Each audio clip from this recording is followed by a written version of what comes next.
Student, एक बार मैं फिर से आपके लिए कुछ शॉर्टकट लेकर आया जो आपको एंट्रेंस में काम आएगा। इधर आप जेई सॉल्व करो, नीट सॉल्व करो, उसके लिए आपको ये बहुत यूज़फुल होगा। एक कॉन्सेप्ट आपको पता होगा शायद, आइसोमेरिज्म। आइसोमेरिज्म आपने देखा होगा। What is isomerism? A compound having same molecular formula but different structural formula, this is called my isomerism. कभी कभी एग्जाम में आता है ना, आप आइसोमर्स लिख के बताओ, ये लिख के बताओ कितने आइसोमर्स बनेंगे, कंपाउंड दिया रहेगा उसके आइसोमर्स कितने होंगे, ये सब फाइंड आउट करने के लिए होता है। और आइसोमरिज्म में बहुत सारे टाइप्स होते हैं, आपको पता होगा। Chain isomerism, position isomerism, functional isomerism, उसके बाद मेटामरिज्म है, उसके बाद टॉटोमरिज्म है। मतलब ये 5 टाइप के तुमको आइसोमरिज्म मिलेंगे। उसी में से एक कॉन्सेप्ट है। आज मैं आपको एक चीज़ बता रहा हूँ। पहले तो how to find isomerism. How to find isomerism with respect to, ये तुमको मेटामर्स के हिसाब से मिलेगा, मेटामरिज्म में मिलेगा तुमको। तो मैं तुमको कुछ कंपाउंड में बता देता हूँ और कुछ शॉर्टकट्स बता रहा हूँ। आप आइसोमरिज्म इस कंपाउंड, ये सब कंपाउंड के कैसे फाइंड आउट आप करोगे, ठीक है। अगर मैं बात यहाँ से स्टार्ट करते हैं हम लोग। पहला मैं बोलता हूँ, जैसे मेरे पास एक फॉर्मूला दिया हुआ है सी, देखो यहाँ पे आप देख रहे हो कि C4H10O। ये मेरे पास एक फॉर्मूला दिया हुआ है और ये फॉर्मूला मेरे को दे रहा है, मेरे को बोल रहा है राइट इट्स आइसोमरिज्म, मतलब इसके आइसोमर्स कितने हैं आप लिख कर बताओ, ठीक है। अब देखो यहाँ पे कुछ शॉर्टकट्स दिए हुए हैं जो मैंने लिखे हुए हैं यहाँ पे। सबसे पहले आप देखो, ये रूल होता है, नंबर ऑफ कार्बन एटम यहाँ पे लिखा हो, इसके नंबर ऑफ आइसोमर्स। अगर एक कार्बन होगा तो एक आइसोमर्स होगा, 2 कार्बन होगा तो एक आइसोमर्स होगा, 3 कार्बन होगा तो 2 आइसोमर्स होंगे, 4 कार्बन होंगे तो 4 आइसोमर्स होंगे, 5 कार्बन होंगे तो 8 आइसोमर्स होंगे। अब आप बोलोगे ये सब आ कहाँ से रहा है, तो चलो मैं आपको फाइंड आउट करके बताता हूँ। स्टार्ट करते हैं हम लोग। जैसे फॉर एग्जांपल दिया हुआ है मेरे पास C4H10O, आप देख रहे होंगे, देखो यहाँ पे मेरे को दे रहा है C4H10O बराबर ही है, ठीक है। आइदर ये ईथर हो सकता है, नहीं तो ये अल्कोहल होगा। चलो हम लोग पहले अल्कोहल के रिस्पेक्ट में करके देखते हैं। तो अल्कोहल का अगर मैं फॉर्मूला लिखता हूँ तो अल्कोहल का आपको फॉर्मूला पता ही होगा। Alcohol, what is the formula of alcohol? Should I right ROH? तो फंक्शनल ग्रुप क्या है? OH फंक्शनल ग्रुप है। तो मैंने क्या किया, सबसे पहले OH लिखा। OH लिखने के बाद मेरे पास कितना कार्बन है, तो मैंने लिखा यहाँ पे 4 कार्बन। और 4 कार्बन लिखने के बाद मुझे पता है ये 4 कार्बन होगा तो H कितना होगा, ब्यूटाइल का फॉर्मूला आना चाहिए, तो H9O C4H9OH। मतलब दिख रहा है यहाँ पे 4 कार्बन आ रहे हैं और टोटल हाइड्रोजन एटम कितना दे रहा है, 10 आ रहा है, और एक ऑक्सीजन। स्ट्रक्चर जो मेरे पास कंपाउंड दिया, जो मेरे पास यहाँ पे फॉर्मूला दिया हुआ था, उसका मैंने यहाँ पे स्ट्रक्चर लिख लिया हुआ। अभी हम फाइंड आउट करते हैं कितने आइसोमर्स बनेंगे इसके। तो थोड़ा सा अगर आप ऊपर की तरफ ध्यान दो तो मैंने देखा यहाँ पे टोटल कार्बन कितने हैं, 4। तो 4 वाले कार्बन के कितने आइसोमर्स बनेंगे, तो 4। हो गया शॉर्टकट। मतलब तुम्हारे पास एग्जाम में है तो तुमको आइसोमर्स बनाने की जरूरत नहीं, डायरेक्ट आप 4 लिखो, 4 पे आप टिक करो, ठीक है। वो आइसोमर्स मैं आपको लिख के भी बता दूंगा इसके बाद। अब जैसा थोड़ा मूव करते हैं थोड़ा और आगे की तरफ, जैसे एक दूसरा एग्जांपल अपने पास दे रहा है C3H8O। अब इसका बोल रहा है अल्कोहल आइसोमर्स कितने बनेंगे, तो वही सेम फॉर्मूला फिर से, पहले OH लिखो। OH लिखने के बाद आप टोटल कार्बन कितने हैं, 3, और टोटल हाइड्रोजन कितने होंगे, 7, क्योंकि एक ऑलरेडी यहाँ पे लिखा हुआ है, तो टोटल C3H7OH। अभी 3 दिया हुआ है तो 3 पे आप थोड़ा ध्यान दो, 3 पे कितने आइसोमर्स ऊपर बनेंगे, तो दे रहा है 2, तो यहाँ पे कितने आइसोमर्स बनेंगे, 2। समझ में आ रहा है ये? आइसोमर्स में आपको लिख के बता दूंगा, लेकिन ये इसका शॉर्टकट लिखा हुआ है। देखो यहाँ पे मैंने चार्ट जो बनाया ना, ये जो चार्ट है ना तुम्हारा, ये इसका, ये चीज अपने को आइसोमर्स बताएगा इसका। अब थोड़ा ईथर वाले की तरफ मूव करते हैं, ये थोड़ा डिफिकल्ट होगा। ईथर वाला देखिए, ईथर वाले की तरफ मूव करते हैं। देखो जैसे फिर से एक फॉर्मूला दे रहा है मेरे पास C4H10O, फिर से आ गया। देखो ऊपर भी मैंने लिखा था C4H10O, ऊपर की तरफ मैंने लिखा है C4H10O, और यहाँ पे भी मैंने लिखा है C4H10O। तो C4H10 से अगर आप ध्यान दो यहाँ पे, तो C4H10 से देखो यहाँ पे मैं बना भी दे रहा हूँ। अगर मैं लिखता हूँ CS3, मैं लिखता हूँ यहाँ पे CS2, मैं लिखता हूँ यहाँ पे CS2OH, देखो ये भी C4H10O ही हो रहा है। देखिए कार्बन देखो, 1 2 3 4, और हाइड्रोजन कितने हो रहे हैं, 3 2 5 6 7 8 9 10। तो फॉर्मूले में क्या कन्वर्ट हो गया, फॉर्मूला क्या, C4H10O। अब चलो इसका ईथर हम लोग लिख के देखते हैं, CS3O, CS2 कैलकुलेट करो फटाफट। 1 2 3 4, 4 कार्बन आ रहा है, हाइड्रोजन 3 4 5 6 7 8 9 10, और एक ऑक्सीजन देखो मिल रहा है अपने को। तो मतलब जो मेरे पास फॉर्मूला है, जो मैंने पहले अल्कोहल का फाइंड आउट किया, अब मैं उसी के रिस्पेक्ट में मैं ईथर का भी फाइंड आउट करके देखता हूँ। लेकिन आपको पता होगा ईथर का नॉमेनक्लेचर और अल्कोहल के नॉमेनक्लेचर में बहुत ज्यादा फर्क होता है, क्योंकि अल्कोहल के ईथर के देखो 2 टाइप्स होते हैं, सिमेट्रिकल ईथर और अनसिमेट्रिकल ईथर होता है। आपको पता है सिमेट्रिकल ईथर मतलब क्या? अगर मैं यहाँ पे फॉर्मूला देखो, मैंने लिखा है यहाँ पे ROR डैश, तो ये तुम्हारा फॉर्मूला किसका है, अनसिमेट्रिकल का। अनसिमेट्रिकल का मतलब क्या, का ऑक्सीजन के दोनों साइड डिफरेंट डिफरेंट ग्रुप्स। और सिमेट्रिकल का मतलब क्या, तो ऑक्सीजन के दोनों साइड में सेम ग्रुप। तो फॉर्मूला अगर सिमेट्रिकल का मैं लिखूंगा तो मैं लिख सकता हूँ यहाँ पे फॉर्मूला ROR, ये सिमेट्रिकल ईथर का फॉर्मूला है। अनसिमेट्रिकल का फॉर्मूला ROR डैश, ठीक है। चलो लिखते हैं हम लोग। कंपाउंड क्या दे रहे हैं यहाँ पे, C4H10O। सबसे पहले लिखने से पहले ना, इसको ईथर में कन्वर्ट करने से पहले आप सबसे छोटा कार्बन पकड़ के चलो। तो छोटा कार्बन कितना होगा, एक कार्बन मतलब मिथाइल, और उसके साथ O कनेक्ट कर दो। तो मैंने वही चीज यहाँ पे लिखा, CH3O लिख दिया है। अब बच रहा है कितना कार्बन, तो आप देखो यहाँ पे एक कार्बन यूज हो रहा है, तो 3 कार्बन यहाँ पे लेफ्ट हो रहा है। 3 कार्बन लेफ्ट हो रहा है ना, 3 हाइड्रोजन यहाँ पे यूज किया, तो कितना लेफ्ट हो रहा है, 7 ही लेफ्ट हो रहा है। तो ये फॉर्मूला एक तो मैंने पहला फॉर्मूला बना लिया, CH3O C3H7 हो गया ये मेरे पास एक फॉर्मूला। अब थोड़ा ध्यान दो यहाँ पे।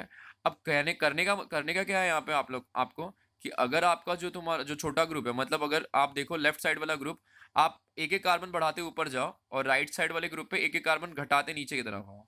इसमें एक एक कार्बन इंक्रीज करो, इसमें एक एक कार्बन डिक्रीज करते जाओ। चलो बनाते हैं, स्टार्ट करते हैं। C3H7 3 दे रहा है, तो 3 कार्बन पे कितने आइसोमर्स है, थोड़ा आप देखो यहाँ पे ध्यान दो।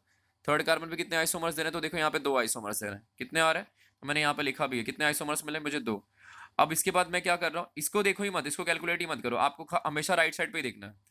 अब मैं क्या कर रहा हूँ, यहाँ से कार्बन कम कर रहा हूँ, C2H5 लिखा, और यहाँ पे कार्बन मैंने बढ़ा दिया, फिर से मैंने लिखा C2H5। अभी भी फॉर्मूला C4H10 ही हो रहा है। देखो 2 कार्बन और 5 और 5 10, अभी भी फॉर्मूला C4H10 वही आ रहा है। मैंने क्या किया है, यहाँ पे मैंने एक कार्बन कम किया और यहाँ पे एक कार्बन बढ़ा दिया। अब फिर से देखो, टोटल कार्बन कितना यहाँ पे दे रहा है, 2। अब 2 के पास कितने आइसोमर्स है, थोड़ा ध्यान दो आप, यहाँ पे कितने दिख रहे हैं, एक दिख रहा है ना अपने को यहाँ पे। तो मैंने यहाँ पे लिखा भी है 2 के पास कितना मिला मुझे आइसोमर्स, एक आइसोमर्स मिला, ठीक है। अब फिर से इसमें से एक काम करो, तो मुझे मिला क्या, CH3, इसमें एक बढ़ाओ, तो मिला क्या, C3H7। अब आप थोड़ा ध्यान दो, आप बोलोगे ये वाला फॉर्मूला, और देखो ये जहाँ पे जस्ट अभी हमने एक फॉर्मूला लिखा, ये वाला फॉर्मूला, दोनों इक्वल है कि नहीं, दोनों फॉर्मूला सेम है, खाली यहाँ वहाँ शिफ्ट हो रहा है। तो मतलब इसको तो मुझे कंसिडर करना ही नहीं है, इसको तो मुझे कंसिडर करना ही नहीं है। तो टोटल नंबर ऑफ आइसोमर्स अगर पूछा जाए तो कितना होगा, तो देखो यहाँ पर 2 मिल रहा है और यहाँ पे 1 मिल रहा है, दोनों को ऐड करो ना, तो 2 और 1 3, टोटल नंबर ऑफ आइसोमर्स कितने मिलेंगे अपने को, देखो 2 + 1 = 3। समझ में आया ये। अब एक फॉर्मूला और मैं देता हूँ, उसका भी एक देखो, एक सेम ईथर का ही फॉर्मूला, उसका भी एक हम फाइंड आउट करके देख लेते हैं। जैसे हम लोग को यहाँ पे मिल रहा है, देखो थोड़ा ध्यान दो, यहाँ पे C6H14O, C6H14O लिखा है मैंने। फिर से मेरा मेथड क्या है, सबसे पहले मैंने छोटा ग्रुप लिखा, उसके साथ ऑक्सीजन लिख लिया, हो गया। अब कितना कार्बन यहाँ से लेफ्ट हो रहा है, तो 5 बच रहा है, और उसके साथ 11 हाइड्रोजन एटम, क्योंकि 3 ऑलरेडी यहाँ पे यूज हुआ है। अब 5 कार्बन होगा, तो 5 कार्बन के लिए कितना आइसोमर्स बनेगा, तो देखो यहाँ पे 8 दे रहा है ना, तो मैंने लिखा है यहाँ पर 8 आइसोमर्स होंगे। अब मेरा मेथड क्या है, यहाँ से मैं डाउन करते जाऊँ डिक्रीज, और यहाँ से मैं इंक्रीज करते जाऊँ। अब मैंने यहाँ से डिक्रीज किया तो मुझे मिला C4H9, यहाँ पे इंक्रीज किया तो C2H5। मुझे देखना क्या, खाली यहाँ राइट साइड पे चेक करना है, टोटल कार्बन कितने हुए, 4। अब 4 कार्बन पे कितने आइसोमर्स मिलेंगे, तो मैंने लिखा है यहाँ पे 4 कार्बन पे कितने मिल रहे हैं, 4 आइसोमर्स मिल रहे हैं। दिख रहा है आपको, 4 आइसोमर्स मिल रहा है। अब फिर से यहाँ पे एक कम करो, तो मिला क्या, C3। यहाँ पे एक बढ़ाओ तो क्या मिलेगा, C3। अब 3 कार्बन पे कितने आइसोमर्स मिलेंगे, तो देखो यहाँ पे मैंने लिखा है 3 कार्बन पे कितने मिलने वाले हैं, 2। तो कितने हो गए टोटल, 2 हो गए।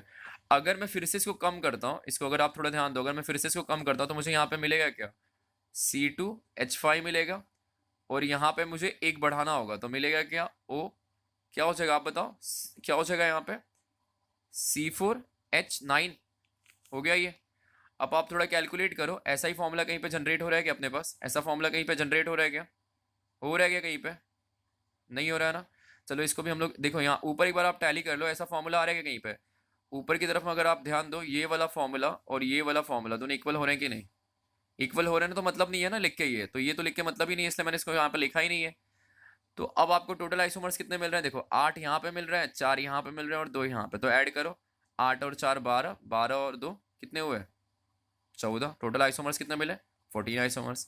ईजी है ना ये आइसोमर्स मैं आपको पूरे लिख के भी बताऊंगा इसके बाद। फिलहाल मैं आपको एग्जाम में खाली लिखने पूछेगा कितने आइसोमर्स बनेंगे, हम तो बनाते बैठते ना, स्ट्रक्चर बनाने का जरूरत नहीं है, क्योंकि हमारे पास शॉर्टकट दिया हुआ है, वो दिया हुआ है एक। कंफर्म हो रहा है ये। एक मैं और फाइंड आउट करके देख लेते हैं हम लोग, चलो एक और फाइंड आउट करके देख लेते हैं। अगर मेरे पास यहाँ पर दे रहा है C3, कितना दे रहा है C3, और यहाँ पे मेरे को मिल रहा है C3H, कितना आएगा फिर 3 के साथ 3 कार्बन दे रहा है, तो प्रोपेन में कितना होता है, प्रोपेन में कितना होता है बोलो जल्दी, C3H8O, कितना हुआ, C3H8O। अब ये पूछ रहा है इसके कितने आइसोमर्स बनेंगे, ये भी ईथर के रिस्पेक्ट में आप बना के बताओ, ईथर के रिस्पेक्ट में। तो पहला मेथड क्या है, सबसे पहले मैंने यहाँ पे CH3 लिखा, उसके साथ मैंने O लिखा, उसके साथ मैंने क्या लिखा, C2H5, क्या लिखा, C2H5। ये तो इतना आपको पता ही होगा। फिर हमको क्या करना है कि मैं इसके इस पहले यहाँ पे कितने कार्बन दिख रहे हैं, 2।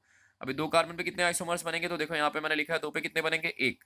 तो मैंने यहाँ पे कितने आइसोमर्स लिखा, टोटल कार्बन कितना है, 2, तो इस पे आइसोमर्स कितना बना, 1 आइसोमर्स बना।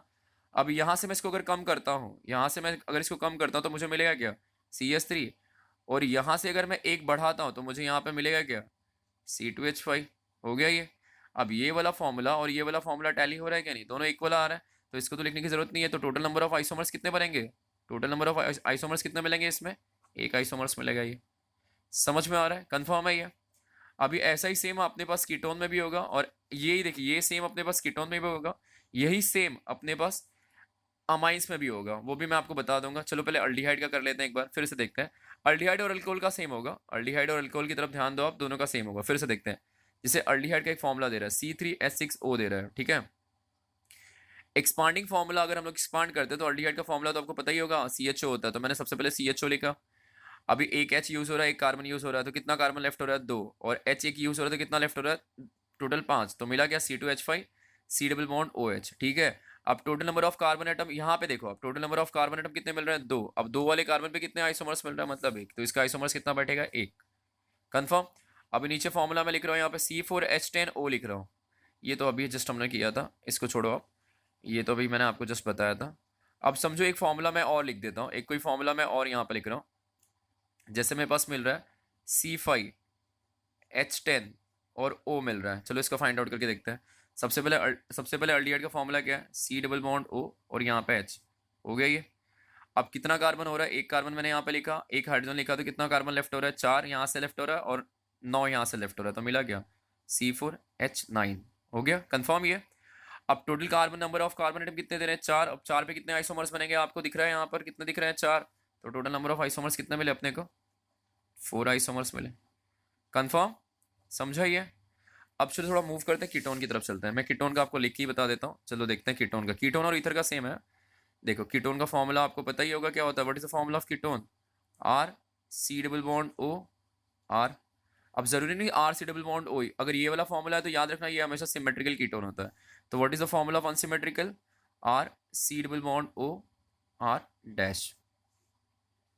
ये किसका फॉर्मूला हुआ, अनसिमेट्रिकल कीटोन का। किसका फॉर्मूला हो रहा है ये, अनसिमेट्रिकल कीटोन का फॉर्मूला हुआ। चलो एक आइसोमर्स बना के देख लेते हैं, अपने पास फिर से कंपाउंड दे रहा है, जैसे फॉर एग्जांपल C4, ठीक है, H8, और यहाँ से मेरे को मिल रहा है C4H8 और O दे रहा है, ठीक है, और कह रहा है आइसोमर्स आप फाइंड आउट करके बताओ इसका। तो सबसे पहले कीटोन के फॉर्मूले में आपको पता ही होगा यहाँ पे क्या आता है बीच में, C डबल बॉन्ड O यहाँ पे आता है, ठीक है। अब जब C डबल बॉन्ड O मैंने लिखा तो मैं यहाँ पर लिख सकता, सबसे छोटा वाला ग्रुप पहले इसमें से निकाल के लिखो, तो जैसे ईथर में हमने लिखा था CS3 लिख दिया मैंने यहाँ पे, कंफर्म हो रहा है इतना। जैसे मैंने CS3 लिख दिया तो एक कार्बन यहाँ पे यूज हुआ, एक कार्बन यहाँ पे, टोटल कार्बन कितना यूज हुआ, 2, 3 हाइड्रोजन यूज हो रहा है, कितना कार्बन लेफ्ट हो रहा है, तो C2। H कितना है, 8 है यहाँ पर, 3 यहाँ पे यूज हो रहा है, कितना लेफ्ट हो रहा है, 5, हो गया। समझ में आया मैंने कैसे लिखा, सबसे पहले सबसे छोटा कार्बन यहाँ पे CS3 लिखो, पहले कीटोन का फॉर्मूले में बीच में क्या आता है, carbonyl compound C double bond O लिखा मैंने, उसके बगल में एक छोटा सा कार्बन लिख दो, सबसे छोटा वाला CS3। अब जितना लेफ्ट हो रहा है उसको साइड में लिख दो। मेथड अपना सेम है जैसे हमने ईथर में किया था, यहाँ पे हमको डिक्रीज में जाना है और यहाँ पे हमको क्या करना है, इंक्रीजिंग ऑर्डर में जाना है। टोटल कार्बन एटम कितना दे रहा है, 2। अभी 2 कार्बन पे आइसोमर्स कितने बनेंगे, तो आप थोड़ा ध्यान दो, यहाँ पे 2 कार्बन पे कितने बन रहे हैं, यहाँ पर 1, कितने आइसोमर्स बनेंगे, 2 कार्बन पे कितने आइसोमर्स बनेंगे, तो मैंने लिखा यहाँ पे 1 आइसोमर्स बनेंगे, कितने मिलेंगे, 1 आइसोमर्स मिलेंगे, ठीक है ये। अभी 2 से अगर मैं नीचे जाता हूँ तो मुझे कितना मिलेगा, CS3, ठीक है। 2 से अगर नीचे गया तो CS, 2 कार्बन था उसे डिक्रीजिंग में गया तो CS3, फिर यहाँ पे same C double bond O, फिर यहाँ पे एक बढ़ा दो तो कितना हो जाएगा यहाँ पे C2H5। अब ये वाला स्ट्रक्चर और ये वाला स्ट्रक्चर में कुछ फर्क दिखाई दे रहा है, दोनों तो सेम ही आ रहा है ना।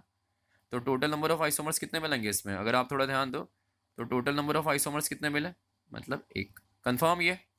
थोड़ा एक फॉर्मूला और मैं एक्सपांडिंग फॉर्मूला दिखा देता हूँ, तुम लोग एक फॉर्मूला और देख लो आप, जैसे यहाँ पे एक बार एक मैं और कीटोन का आपको लिख के बता देता हूँ। जैसे जैसे अपने पास यहाँ पे फॉर्मूला दे रहा है, देखिए देखो तो C6 दे रहा है, H12 दे रहा है, और यहाँ पे O लिखा हुआ है, ठीक है, और कह रहा है इसका आप आइसोमर्स ढूंढ के दिखाओ। ये भी फॉर्मूला कीटोन का ही देगा। कैसे आप आइडेंटिफाई करो कीटोन है, पता है, यहाँ पे 6 कार्बन है ना, और इसका डबल आ रहा है तो या तो अल्डिहाइड होगा, नहीं तो कीटोन में ही ऐसा होता है, डबल आना चाहिए तो अल्डिहाइड, नहीं तो कीटोन में ही होगा। डबल डबल नहीं आ रहा है तो फिर आप चेक करो, डबल नहीं आ रहा है कहने का मतलब क्या, अगर डबल नहीं आ रहा है तो आइदर ये तुम्हारा एक ऑक्सीजन दे रहा है ना यहाँ पे, अगर डबल नहीं आ रहा है, डबल नहीं आ रहा है तो उस कंडीशन में आप क्या क्या चेक करोगे, डबल नहीं आ रहा है तो उस कंडीशन में आप चेक करोगे यहाँ पे कि ये डबल से ज्यादा आना चाहिए, मतलब समझ लो यहाँ पे अगर C6 यहाँ पे H14 दे रहा है, सेम आ रहा है और यहाँ पे वो लिखा है, तो ये तुम्हारा अल्कोहल होगा, नहीं तो तुम्हारा ईथर होगा। अगर डबल आया तो अल्डिहाइड कीटोन ही होगा, ये कंफर्म करके चलो तुम। सबसे पहले कीटोन का मुझे यहाँ से लिखना है, तो कीटोन का सबसे पहले क्या मैंने आपको बताया था, यहाँ पे आप कार्बोनिल कंपाउंड लिखो, ठीक है। और बगल में क्या लिखो आप, सबसे छोटा ग्रुप। छोटा ग्रुप कौन सा है अपने पास, CH3 हो गया। ये 2 कार्बन मैंने लिखा और मैंने यहाँ पे S3 भी लिख दिया है, ठीक है। कंफर्म है, इतना समझ में आई है। 2 कार्बन के बाद कितना लेफ्ट हो रहा है हमारे पास, वो पूरा कार्बन यहाँ पे लिखो, कितना लेफ्ट हो रहा है, टोटल 6 कार्बन दे रहा है, मतलब 4 लेफ्ट हो रहा है। हाइड्रोजन कितना लेफ्ट हो रहा है, 3 यहाँ पर है, तो कितने लेफ्ट हो रहे हैं यहाँ से अगर निकालो आप, 12 में से 3 के, तो टोटल कितने लेफ्ट हो रहे हैं, तो टोटल कितने हो रहे हैं, 9, ठीक है। ये अब चलो फाइंड आउट करते हैं, आइसोमर्स फाइंड आउट करते हैं। हमारा मेथड क्या है, डिक्रीजिंग ऑर्डर में यहाँ जाना है हमको, और इंक्रीजिंग ऑर्डर में यहाँ पे हमको जाना है। डिक्रीजिंग करते हैं, 4 कार्बन दे रहा है, तो 4 कार्बन में कितने आइसोमर्स बनेंगे, आप थोड़ा ध्यान दो। यहाँ पे 4 कार्बन पे मैंने लिखा है कितने बनेंगे, 4, तो यहाँ पे हम लोग लिखेंगे 4 कार्बन पे कितने यहाँ पे आइसोमर्स पहले वाले पे बन गए, टोटल 4 आइसोमर्स बन गए।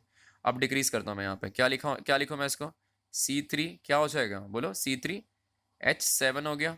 यहाँ पे मुझे मिलेगा C डबल बॉन्ड O, और यहाँ पे मैं एक बढ़ा दूंगा तो मुझे मिला क्या, बोलो जल्दी आप, C2H5 हो गया ये। अब 3 कार्बन आ गए, फिर से 3 कार्बन पे कितने आइसोमर्स बनेंगे, तो थोड़ा ध्यान दो आप, फिर से यहाँ पे आ गए, कितने आइसोमर्स बने, 2, कितने आइसोमर्स मिले मुझे, 2 हो गया ये। अब फिर से डिक्रीजिंग ऑर्डर में जाओ यहाँ पे, तो मिला क्या, इट कंटेन C2H5, अगेन यहाँ पे C डबल बॉन्ड O, यहाँ पे एक बढ़ा दो, C3H7 आ गया, ठीक है। पहले चेक कर लो ये वाला फॉर्मूला ऊपर मिल रहा है क्या, कहीं पे मिल रहा है क्या, देखो ये और ये दोनों टैली हो रहे हैं कि नहीं, थोड़ा ध्यान दो, फिर से ध्यान दो। ये वाला फॉर्मूला, ये वाला फॉर्मूला दोनों टैली, देखो यहाँ C3H7 दे रहा है और यहाँ पे C2H5 दे रहा है, यहाँ पे भी C2H5 दे रहा है और यहाँ पे C3H7, दोनों सेम फॉर्मूले आ रहे हैं, खाली पोजीशन इंटरचेंज है, नेमिंग दोनों की सेम होगी, तो मतलब ये एग्जिस्ट नहीं होगा, ये तो एग्जिस्ट ही नहीं हो रहा है ये। तो कहने का मतलब टोटल नंबर ऑफ आइसोमर्स कितने मिलेंगे, यहाँ पे तुमको 4 मिला और यहाँ पे तुमको मिला कितना, 2, तो टोटल नंबर ऑफ अगर आइसोमर्स अगर बात करते हैं हम लोग इसमें, तो कितने मिल गए टोटल नंबर ऑफ आइसोमर्स, मतलब कितने, 6, टोटल नंबर ऑफ आइसोमर्स कितने मिले, 6। समझ में आई है, कंफर्म है ये। कहने का मतलब इसमें क्या है, अगर आप अल्कोहल और अल्डिहाइड की बात करते हो तो अल्कोहल और अल्डिहाइड में सेम है, खाली चेंजेस किस में है, ईथर में है और कीटोन में है, ईथर और कीटोन में चेंज है, और अभी किस में चेंज है, अनसिमेट्रिकल वाले कंपाउंड होंगे तो ही चेंज होंगे। मेन चीज आपके पास ये आप अच्छे से देख लो एक बार, फिर से मैं आपको दिखा दे रहा हूँ। अगर 1 कार्बन होगा तो आइसोमर्स 1 ही होगा, अगर 2 कार्बन होगा तो आइसोमर्स 1 होगा, 3 कार्बन होगा तो आइसोमर्स 2 होगा, 4 कार्बन होगा तो आइसोमर्स 4 होगा, 5 कार्बन होगा तो आइसोमर्स 8 होगा। ये कंपलसरी अच्छे से अभी याद कर लो, और ये याद एक बार कर लिया तो फिर आपकी गाड़ी एकदम आराम से चलेगी। ओके।